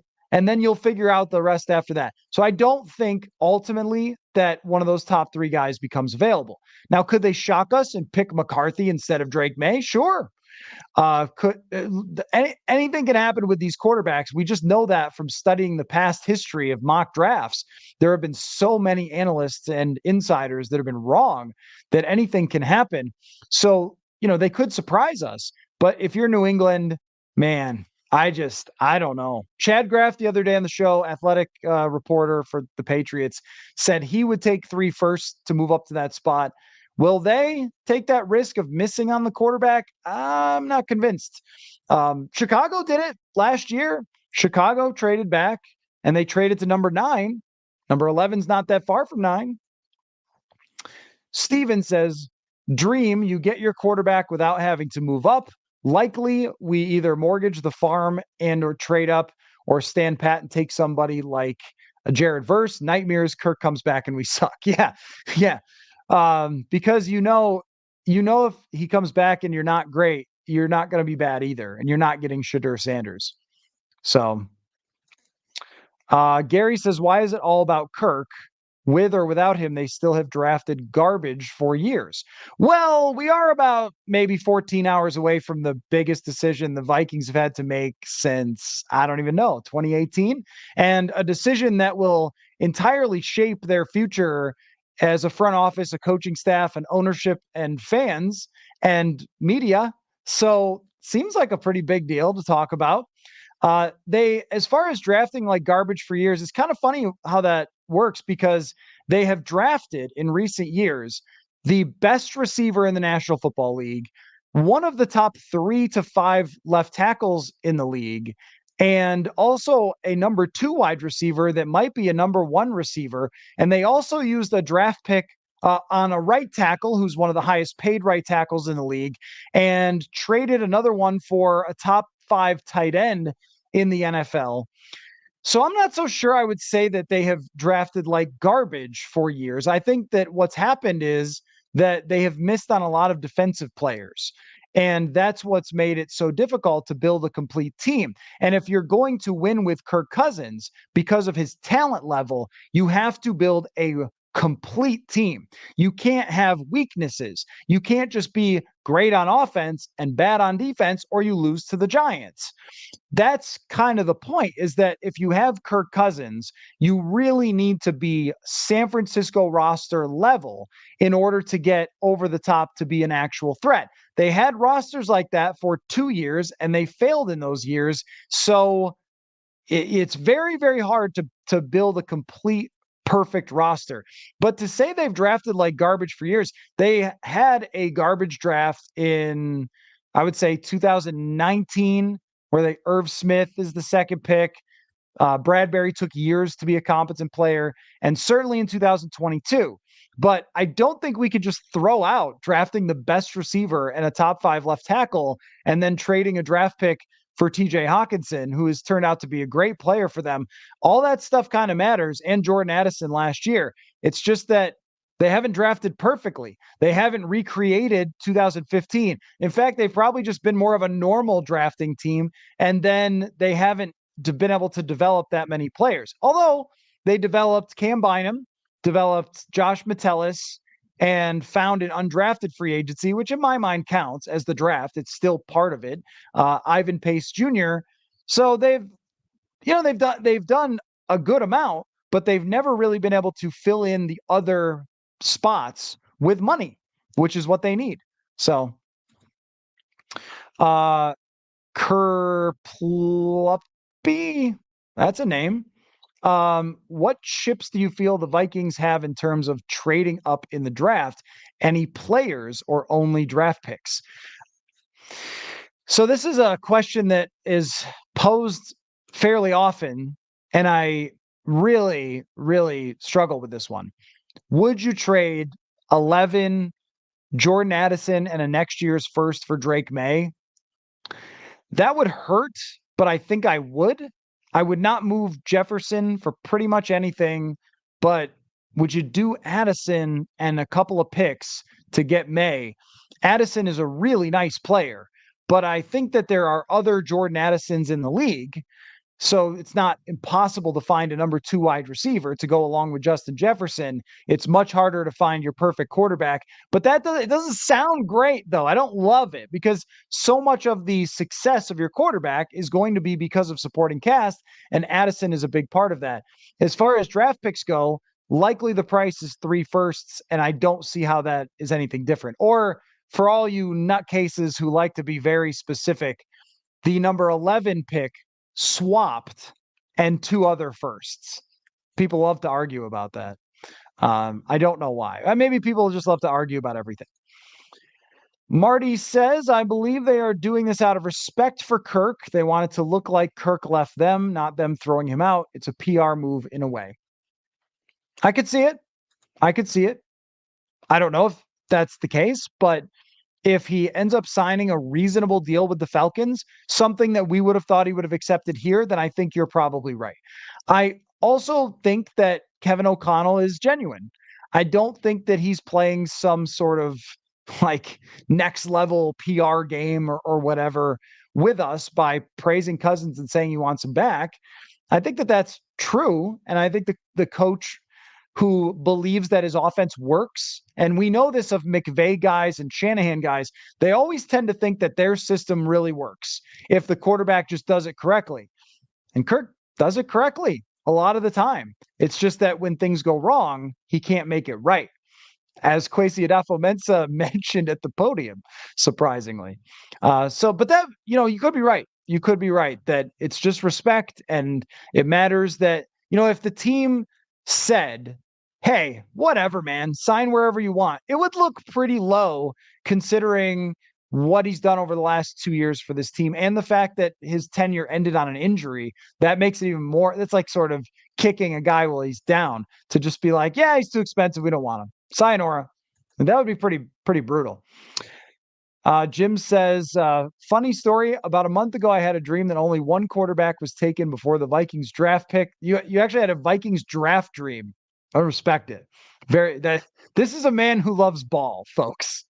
He's having Vikings draft dreams. Let's see. Not sure if they traded up or they all dropped. I'm sure this will happen. LOL. Anything can happen in the draft. They have to have plan A, B, C, D. So plan A might be to trade up and try to get their guy. Plan B might be to see who drops. The outside world might be more high on some of these guys than the league is, because we know that the league has not informed the draft analysts where these guys are actually going to be taken. So that's part of the game that the Vikings have to play that's so interesting, and I also think challenging, is they have to figure out like who's going to be drafted where and who could we be happy with? Could we be happy with Bo Nix? Could we be happy with Michael Penix? Or do we have to get JJ McCarthy to be happy? So, that's something that they really have to understand if they go into this decision and Cousins leaves. And I bet that they are having dreams about it as well.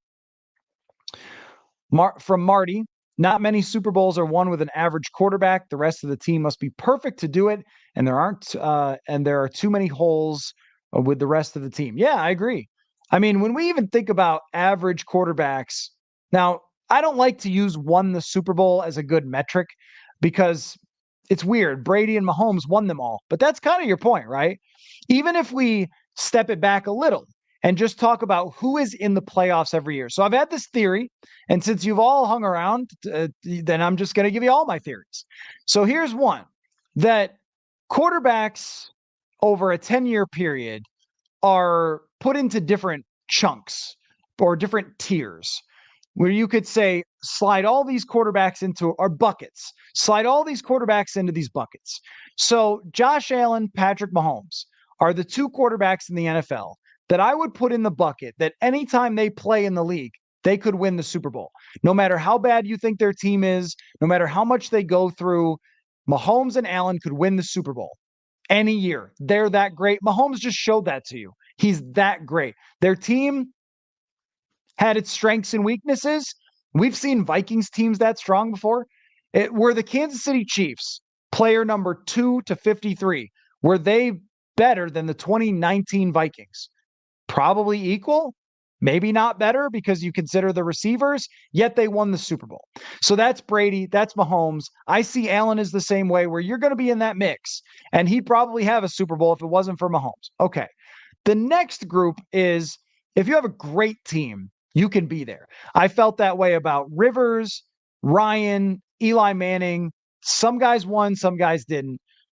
That group is where you know that you can be there. Joe Burrow is going to be this guy, like where every year, if his team is good, he's going to be there. I don't know that he's quite the level of Mahomes or Allen to where no matter what happens, they'll be in that discussion. But that 5 out of the 10 years, you're going to have a legit chance to win the Super Bowl with that level of quarterback. The other tier or bucket, and I like it as a bucket more than a tier because tiers almost seems like moving down, is the rookie quarterback contract where all you have to be is good.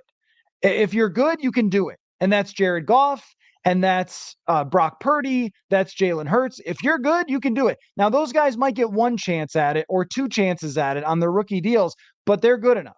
That's where if you draft Bo Nix, that's very likely what he becomes, is you've got 5 years to do it. So have at it. You don't have 10 years. You don't have, likely chances every year. But he's good enough for that. And then you have where Kirk Cousins has existed, that there is probably a scenario where if everything went right for you that year, this would be like, I'm not saying he's Trent Dilfer. He's much better than Trent Dilfer, but it's kind of a Trent Dilfer type of ish thing where everything would have to be immaculate for you to get there and win a Super Bowl. And it just hasn't happened. Like a Jake Delhomme situation. Really good quarterback, but needed everything to be right with those Carolina teams to get there. I don't know that there's that many examples of this type of quarterback, but it can happen. And that's what they've been betting on year in and year out. I think you want to be in those other three buckets. And then, of course, there's busts and there's guys who are just never going to be good enough, no matter what happens. The Ryan Fitzpatrick journeyman, who we love so much, there's different buckets on below that. But Cousins lives in the Derek Carr sort of bucket of you're very, very good at this. There's no doubt about it. But you might have one shot ever. Derek Carr broke his leg in his one shot ever. They had 12 wins. Cousins lost to the Giants in his one shot ever where they had 13 wins. And I don't know that that's going to happen again because how many years do we got after this with a guy who's 36? Blowfishes, I can see the Vikings pulling off a minor shock and bringing back Hunter and signing Wilkins. A very strong pass rush could make up for an average defensive backfield. Well, it certainly helps. It certainly helps. They play off of each other for sure. And look, if you were willing to really push a lot of that money into 2025, where you're going to have more cap space, that is possible that they could sign two monsters if they move on from Cousins. It becomes a Kevin Garnett, anything is possible if if they have the cap space. Illusion says yes, Justin Fields or the 8th overall pick. I think are you referring to Atlanta for their other options? If you're referring to, because I'm a little bit farther back in the chat here, you guys have been talking a lot, which I appreciate, but I'm trying to catch up. That might be Atlanta's other options. Yeah. Are those good options for them? I mean, drafting a quarterback at number 8 might be pretty good, but not Justin Fields is just not winning anything. You can make arguments all over the place. I see Bears Twitter all the time. Justin Fields, he's so great. They shouldn't move on from him. Like, there's no evidence of that. And I just don't like to live in theoretical universes. You have to show me why something is going to work. And a guy who has never even thrown for 2,600 yards is not really going to be able to show me why that's going to work. Daniel says, is it possible the Vikings aren't really still in on the Cousins running, but are allowing his agent to say they are as a curiosity or courtesy, to Kirk Cousins to negotiate leverage with other teams? I mean, his agent's going to say what his agent's going to say. Like, clearly they are brilliant in the way that they use one team to play against the next and understand their leverage and all that stuff. This is the story of Money Mike McCarthy, his agent, McCartney, sorry, not McCarthy. He's not money, but sorry, we've got an Adam Schefter, but it's not about the Vikings, but I have to look. Something about Arik Armstead. Okay, not worried about that.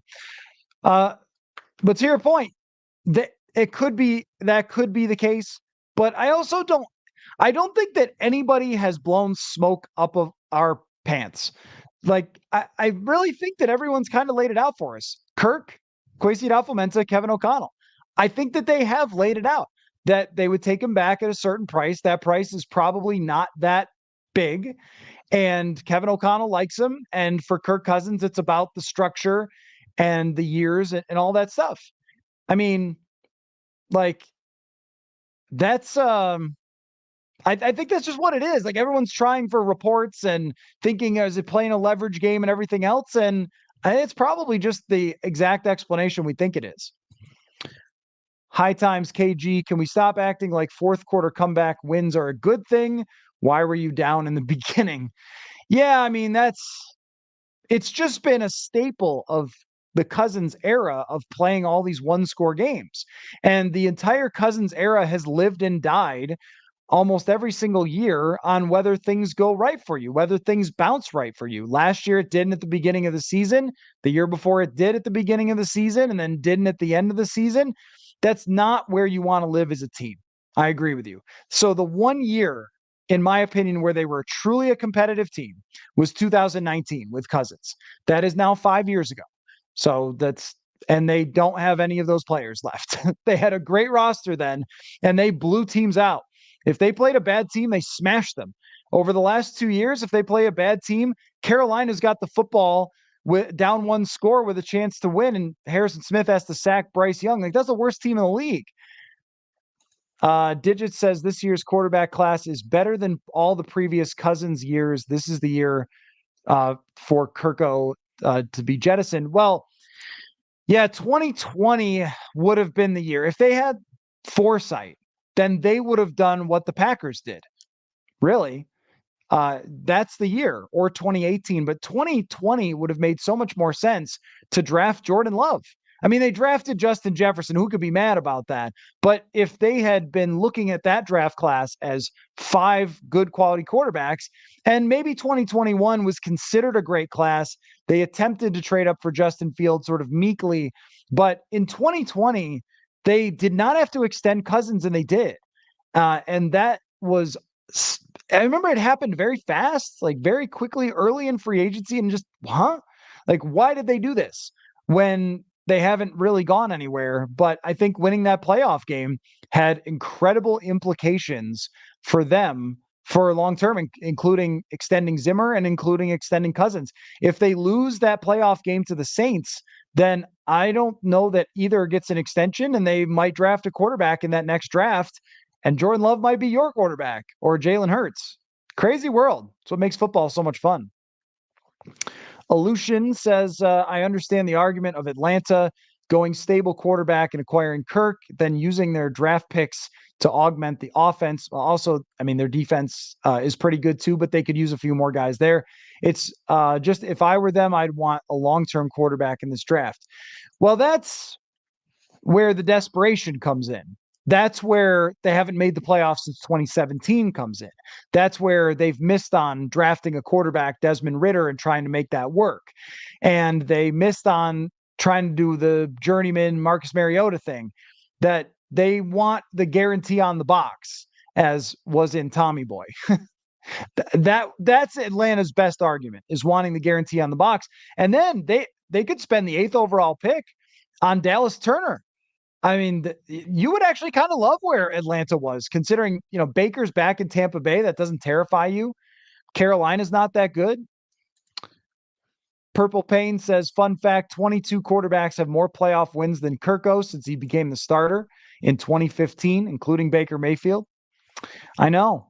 And is it all his fault? We have to make sure that we say it is not. No, it's not. It's not all his fault. But it just kind of shows you that the weaknesses can be problematic. I think that's a way to phrase it, is Cousins' weaknesses, that he doesn't have a playmaking element, that he takes a lot of sacks, that he takes a lot of checkdowns, and they have, I mean, this is just a fact, lots of toward the top of the league, or at least middle to the bottom in 3 and outs every year. Like, there's a reason for that stuff. So Sam says they tried to draft a quarterback last year, didn't get their guy. They're 100% going for it again.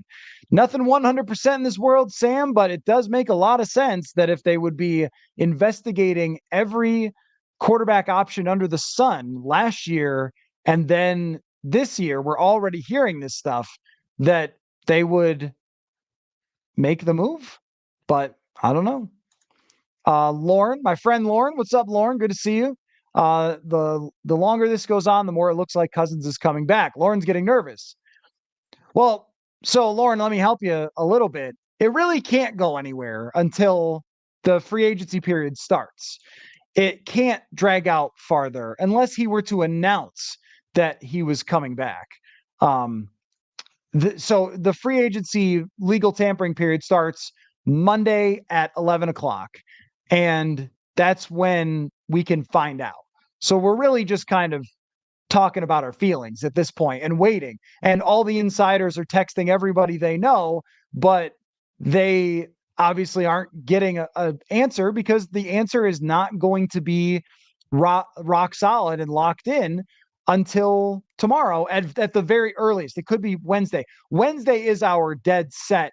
Like, it has to be decided by then, or that dead money kicks in and then it's not happening. So the next couple of days are where this really is going to play out. I don't think us not having an answer tonight means that he's coming back. It probably doesn't mean much yet. So I hope that makes you feel a little better.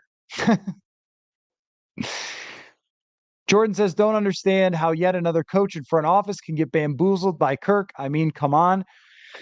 Yeah, so Kirk lives in this strange space in the NFL where he is good enough to get you into a competitive situation, into the playoffs, into a playoff hunt.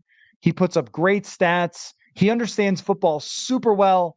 He's extremely professional. He's a guy that when you implement an offense, he will run it. And do you know how hard that is? Well, look around. Look at Zach Wilson. Like, look how hard it is to find a quarterback. And I was having a conversation with a former scout not too long ago, and we were talking about Kirk. And he said, there's a lot of quarterbacks who are worse than Kirk. And I'm like, that's very true. And that's what they often come back to is, I want to design this very complicated offense that has checks, changes, reads, and I need it to be run on time. As we saw, that was a real struggle for Josh Dobbs. I need the ball to go to the right places, and I need it to be on time, and then we can win.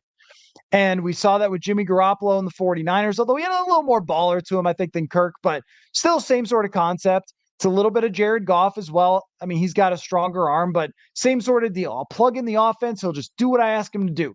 And what McVay ultimately figured out was, actually, I need someone who's that and then plus in order to actually win. I need plug in the offense plus the playmaking, the arm strength in order to win. But Kirk can get you into the playoffs. He can win you games. He can run your offense. He can get you to a top 10 offense. The problem is he never gets you to a top 5 offense, which is how you usually win. So, all right, let me get a few more in here. And if you left a comment and I scrolled over it or didn't get to it, I apologize. But this has been super fun, really, really, to have all of you watching, and can't thank you enough for tuning in. And I guess you didn't have Oscar picks. I watched basketball all day. That was fun. Are the Timberwolves playing? Maybe they're playing at the moment. But without Cat, it's a little less entertaining. Illusion points out that we haven't had a true blowout since the Chargers game, December 2019. That's right. And if you're not really blowing out people on a regular basis, how good are you? Because there's a lot of teams that do. There's a lot of teams that outscore their opponents by 100 plus points. Sam says the fact that they have had interest in Fields and Trey Lance, both running style quarterback, makes me think Vikings want to move to 2 or 3 for Jaden Daniels. Very possible. I've been thinking more along the lines of Drake May, but I mean, that'll work. The running quarterback would be totally fine with me. And I think that you can correct some of the stuff about playing on time with the right coaches as your quarterback, or that's what you'd be hoping for. But his speed, his playmaking, his deep passing, can't replace that. If that's what they wanted to do, then I'm good with it. Skol Vikings, do you think the Vikings should bring in Saquon Barkley? So I would really enjoy that. I mean, is it the right move? Is it the analytical move? Is it the move that the PFF guys would do? You have an analytical general manager. Is it something he's going to do? I don't know. But man, it would be fun. And Saquon does not have the best numbers from last year, but I think that's just because of how bad their offense was and their offensive line. He is a super gifted player. I think he's 26. So we haven't quite reached the you're going to fall off the face of the earth. And if he's going to sign for a reasonable dollar, let's do it. But it would have to be a reasonable dollar. Like you can't be talking about 20 million, but running backs just don't make 20 million. Bradley says, can we sign a good or great corner or linebacker? There's a lot of linebackers out there. Patrick Queen is at the top of the list. Corners are a little more hard to find, but I also think so. Jalen Johnson's off the market. You're not going to get a corner in free agency that changes your life. The next Carl Lee or Antoine Winfield or Xavier Rhodes, you're not going to find that guy in free agency. Could you find an upgrade? Yes. From a Caleb Evans. Yes. And that's something that they should be looking at. I also like the way Mekhi Blackman played last year, but as Mike Zimmer once said, you can never have too many cornerbacks. And I agree with that. So a lot of you pointing out that it's been reported that Denver is out of Kirk Cousins' race, and I guess we'll find out if that's true. We've got some opinions on McCarthy, blowfishes that he's going to be overdrafted. It's all about, so I think so too, but it's just a theory for both of us. It's just a theory. I think McCarthy sort of has all the signs of somebody that the draft Illuminati hypes up and then they don't end up getting drafted as high because the tape is not there. And if they say that the tape matters more than anything, well, then he would not be picked in the top 10. That being said, if the Vikings walked up to that podium and said, the Vikings select JJ McCarthy, be like, great, let's go. Let's see it. Let's see it. So, him paired with Kevin O'Connell, that would work. I think that would work. Digits asks, is it possible that the Wilfs are higher on Kirk than senior management? If so, Kwesi and KOC have to thread this needle to get Kirk out the door and survive Kirko purgatory. One thing that has always been extremely challenging since I've been here is figuring out what the Wilfs think, because they don't have leaks. They don't have lawyers or people inside the building or whatever who are telling the media what's going on with them. And we've been very much tricked in the past to think, well, the owners have to think this or they want to do that. And then it just turns out to be totally something different. And even the amount of, I would say, control that they had over what they were doing, we didn't really understand that under Spielman. And then we came to find out that it was more, that they were more involved than we thought. We thought Spielman and Zimmer run the whole thing. They just write the checks. And then it turned out, no, they're much more into the decision-making process, which can be okay. And if I owned a team, I would do it too. But they're much more into what's happening than we thought. Now, trying to get inside their heads, have they spent so much money on Kirk Cousins already to not have home playoff games that they're frustrated and don't want to do it again? But they also don't want to look like that. They don't want to look cheap. They don't want to look like they don't like him or something. So you can conspiracy or try to put yourself in their shoes and make a case for almost anything. But the answer is we don't really know. Anton says, can you talk about how compensatory picks work? Will they get anything back if we lose Kirk and Danielle? My understanding is that they would get picks back if they lost Cousins and Danielle.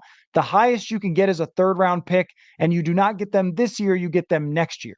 So the answer is yes. Yes. And that would be good. I mean, if they lose them, that would be good. But it's not, you don't get them right away, and you don't get like a first rounder. You only get third-round picks with compensatory. And every year, a lot of people ask me when free agents leave, are they getting a compensatory pick for this guy, that guy? And you get you end up with a sixth. Or in this case, this year, I don't even think they got a single one. For all the guys leaving last year, they didn't get a single one. So it's hard to kind of live on those picks. But in this case, that's at least my understanding, is that they would get compensatory picks. And it's complicated with void years, dead money. But the last time I looked that up, it said, yeah. High Times KG says, Ben Gessling tweeted the Vikes still in on Kirk. When have they not been? I mean, they have always been Kirk presenting. Like, they've always been, we're in on Kirk presenting.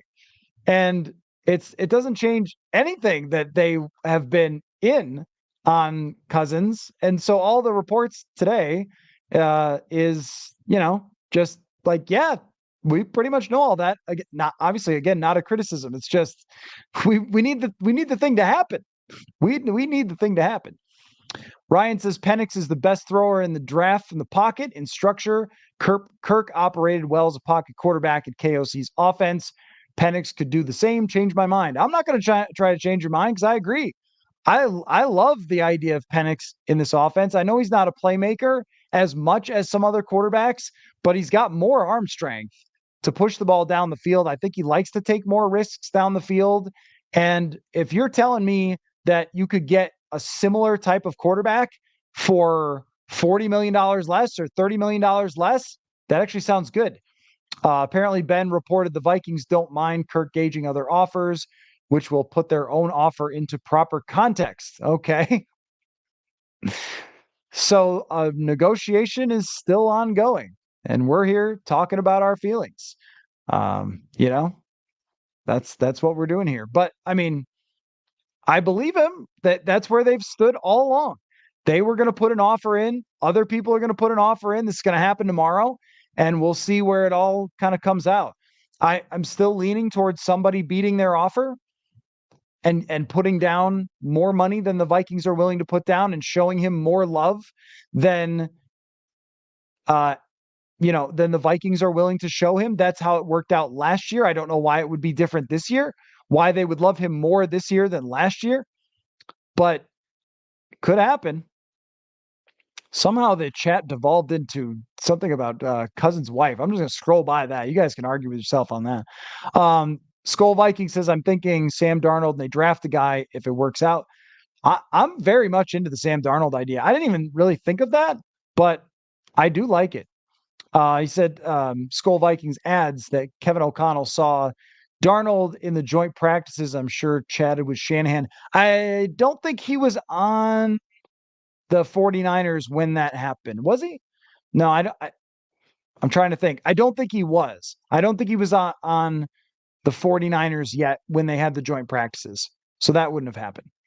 But I mean, he would be very familiar with it. He has a relationship. Oh, or do you mean, no, yeah, he wouldn't have been on the team because it was Garoppolo, Trey Lance. And I don't think that Darnold was there yet. I think he was still in Carolina when they had those things with the joint practices. But they would have a relationship. They must have had a relationship to be able to talk and do the joint practices. So now, like, is there a conversation there of Kevin O'Connell? Hey, what do you think of Sam Darnold? And if they, Shanahan feels like he has potential still, it's a good idea. Mark, I don't think there's a huge drop off from McCarthy to Bo Nix. I personally, from watching them both, I don't either, but it's all about the projection. I'm okay with trading up, but I think they can stick and pick. Yeah. Anyone but Daniels good with you. I don't know. I mean, if they've got a plan for Daniels, you really have to have a plan for Daniels. Purple Pain says Penix makes more sense than McCarthy. Well, with McCarthy, it would be much more of O'Connell seeing things he could develop. And you have to remember, personality and mind for the game matters a ton. So McCarthy might have this going for them, that he goes into the room with Kevin O'Connell and they start talking offense and they start just going all in super deep. McCarthy knows everything, and all he needs to do is develop a deep ball a little better. Okay, that's different. But we don't know that information. I only know what it looked like to watch these guys play. I don't know how it went with Kevin O'Connell sitting down with JJ McCarthy. JP, if Kirk stays and Kevin and especially Kwesi are signing then they are signing their resignations either for the end of the next year or the next year after that. They'd be making the same mistakes as Mike and Rick. Very hard to argue with you on that, my friend. Very hard to argue with that. Ryan says still need a left guard, wide receiver 3, 4, edge rushers, linebackers, and at least one solid corner. Can't do all that while paying Kirk and JJ and a guy like Wilkins. Yep, that is true. That is true. If they want to build a complete roster, then tomorrow they let Cousins sign with Atlanta. I think that's just pretty clear. So as we clear the 2-hour mark of this conversation, and it has been absolutely fantastic, and all of you guys have been very thoughtful in your comments, your questions.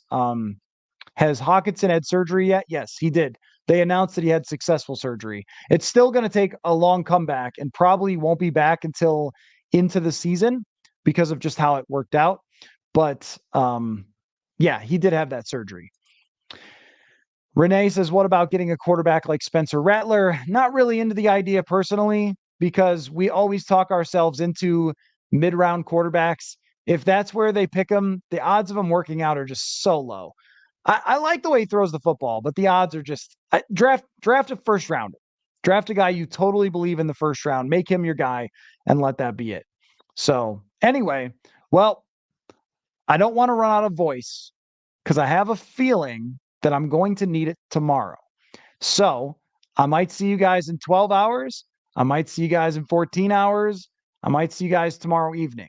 But we'll definitely be going live for sure with a recap of everything that happened tomorrow at the start of the free agency period. So make sure you come back, subscribe, set your notifications, do whatever the heck it is that people do on YouTube, because that's where we'll be going live to talk about everything that happens and is next with the Minnesota Vikings in free agency and decision 2024. All of it right here. Best place to watch. So if anything happens, we go live emergency podcast. If nothing happens, 8:00 tomorrow night. And then the minute that I sign off, they'll do something because that's how this works. But even if that happens, even if I talk for 2 hours tomorrow night, and then the minute I sign off, something happens, guess what? I'll sign back on and we'll keep going. So make sure that you're here. It's very interesting, folks. Very, very compelling stuff. The most, I think, anxious and tense that all of us have been, whether it's covering the team, following the team, cheering for the team, whatever it might be, wherever you stand on this. And then even the outside world. Look at these NFL insiders just spinning themselves in circles over this decision. It's a big deal. It's going to shape the future of the Vikings. And we're going to be here to talk about it together. So again, thank you so much. This comment section is mature, smart, great thoughts. I just love it. I love it. Like the way that you guys ask good questions, have good commentary, share your opinions. I cannot thank you enough. It makes it so much fun. So thank you for tonight.